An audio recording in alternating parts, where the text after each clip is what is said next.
It is Thursday, June 6th, and the Whiff Report is back in your life. That's right. I said Whiff Report, not Dong Report. We're just going to be focusing on pitcher props today. I'm going to take the day off from home runs. But I do have 3 pitcher props for you guys to lock in today that I do really, really like. As for yesterday, 0-2 on our 2 home run plays. Did not get any of those 2 to cash with 1 rained out. So down 1 unit there. And then on our Whiff plays, we just broke even. 1-1 on our Whiff plays. We missed our plus money banger. We cashed our minus money banger. Completely just zeroed out our profits there.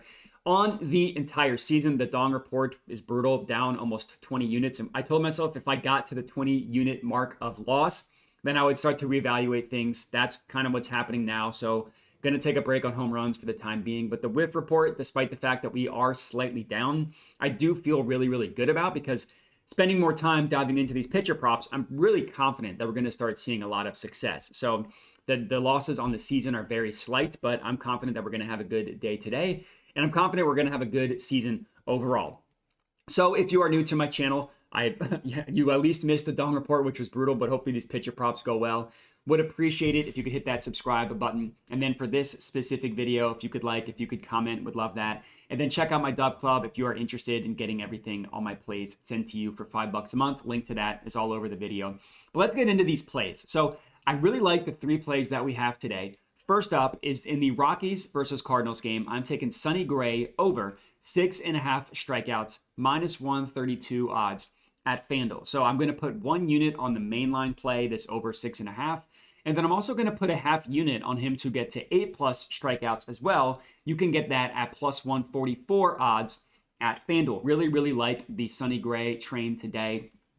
So Sonny Gray missed the start of the season with an injury. He returned at the beginning of April, so he didn't miss a ton of time. But he's been really, really good as a strikeout pitcher, basically from the minute that he returned from his injury. So he's gone over this number, the 6.5 mainline number, in 5 of his 10 starts. Now, you can take out his first start because he pitched fewer than 70 pitches. That was the fewest he's thrown on the season by far. So 5 of 9 of his real starts. But what I like about Sonny Gray is he's gotten better recently. He's gone over this 6.5 number in 3 of his last 4 starts. And actually in all 3 starts that he went over 6.5, he actually got to 8 or more as well. So he would have cashed our ladder play. 2 starts ago, he was able to strike out 8 in that start, despite the fact that he only threw 74 pitches. And what I like about Sonny Gray is that if you take away, again, his first start, because he threw less than 70 pitches, fewer than whatever word is right there, you take away that first start, every single game that he has started and thrown more than 70 pitches, which is basically every single start since his first one, he has gotten at least 6 strikeouts in every single start. So all 4 times he went under 6.5 strikeouts. He had exactly 6. So he's shown a very high floor. Like, we can basically count on him to get exactly 6 strikeouts, but we also know that the ceiling is there as well.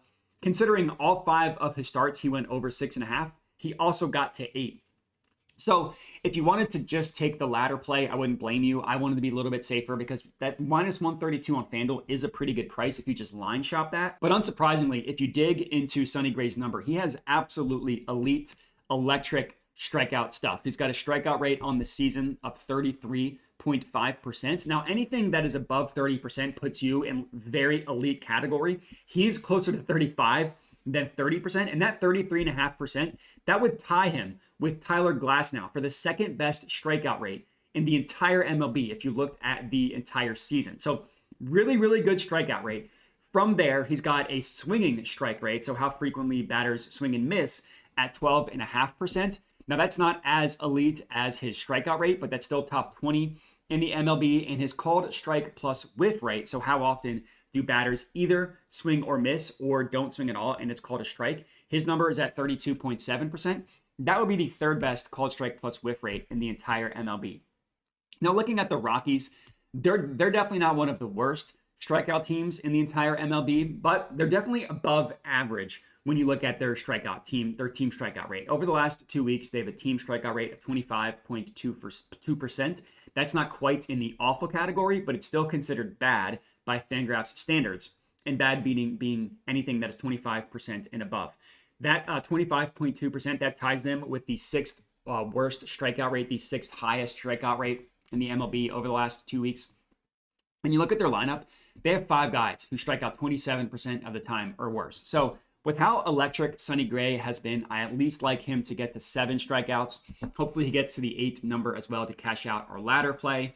Next up, we're heading to the Cubs versus Reds game, and I'm taking Hunter Greene under 6.5 strikeouts, plus 118 odds at FanDuel. So now for a pretty juicy under, I will admit, anytime you're taking an under strikeout prop for Hunter Greene, it's going to sound scary, but he actually has not been nearly the elite strikeout machine this season that you would expect, right? If his name wasn't Hunter Greene, if he didn't have a strikeout rate above 30% in each of the last 2 seasons, not including this one, so his first 2 seasons of his career, he had a strikeout rate above 30%.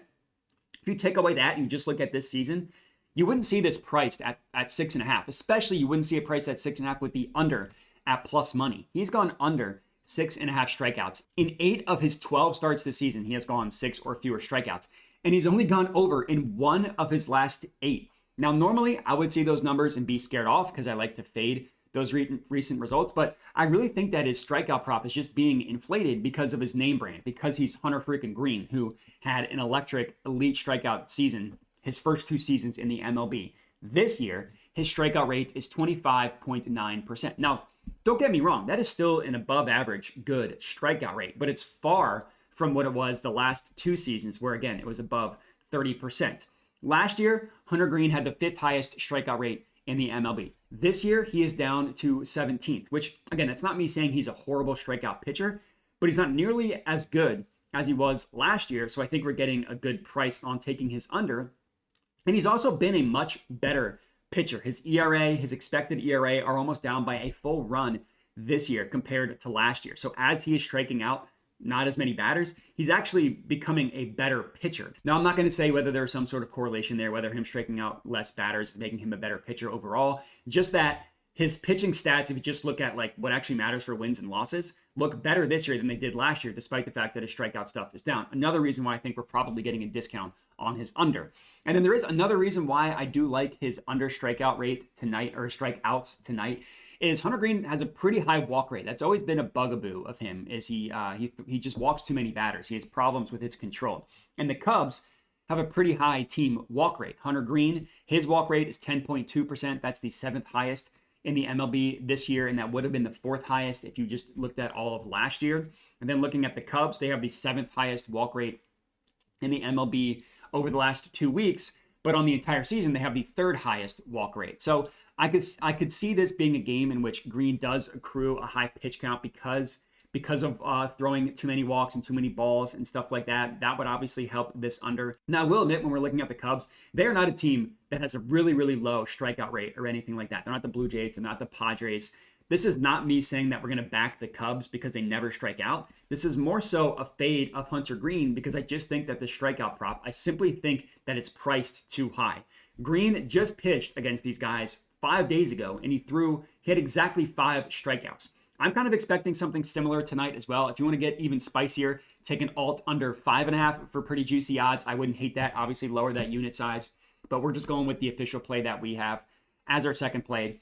Third up, final pick of the video, Red Sox versus White Sox game. Tanner Houck over 18.5 outs, plus 140 odds at bet365. So as always, we had to end the video with our juiciest play of the day. And I'm really, really falling in love with these out props, these juicy plus money out props. Now, our official play last night was Dylan Cease. That did not cash for us. But if you tuned in to Kyle's stream, I gave out 2 more out props that I should have given out on my own, but I didn't. And those both cashed. So we went 2 for 3. Of course, the one that I officially gave out lost. But I am on record on those plays on Kyle's stream, and they both cashed out, and they're both for really juicy odds. So I do think that we're on to something here with these out props. We'll just have to test it for longer and see how that goes. But for this Tanner Houck prop specifically, I absolutely love this one. I think this is a phenomenal play.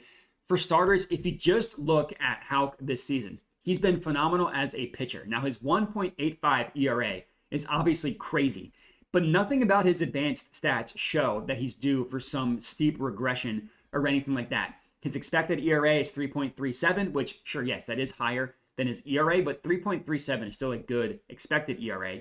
His FIP is 2.15 and his expected FIP 2.89. Two really, really good numbers. That's actually the lowest FIP in the entire MLB and the 8th lowest xFIP. So even if you want to say that he's getting slightly lucky, sure, he is getting slightly lucky to have a 1.85 ERA. But even if you just look at his expected stats, still elite. From there, he's got another elite Sierra of 3.03. That's good for 8th best in the MLB.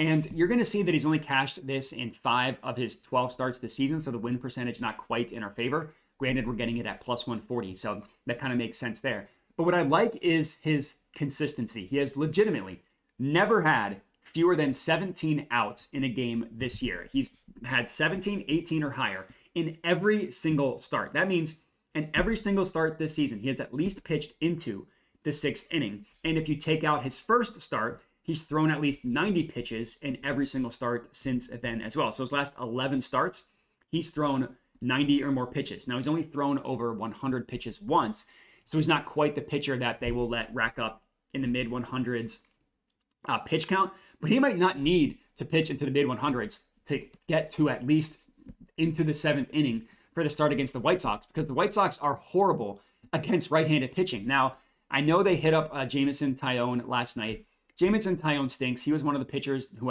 he was one of the pitchers that I faded his outs prop. I took his under 17.5 outs prop, but that's not the case with Tanner Houck. He is a much, much better pitcher than Taillon last night. Looking at the last 2 weeks, the White Sox have the lowest WRC plus in the entire MLB against right-handed pitching. On the entire season, they have the 2nd lowest. So they stink recently. They stink on the entire season. And from there, they have the lowest average, the lowest on-base percentage, the lowest OPS, and the 4th lowest walk rate. This is just not a team that I see stringing together a lot of long at-bats against Tanner Houck, so I don't think that he's going to accrue a high pitch count or anything like that. So I'm pretty confident he's going to be able to pitch into the 7th inning.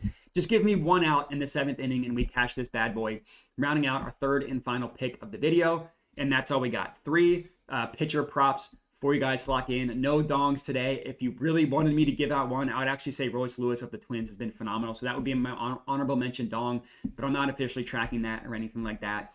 Again, remember to like the video, comment, subscribe, check out the Dub Club if you are interested. And I appreciate everybody for watching, and have a good one.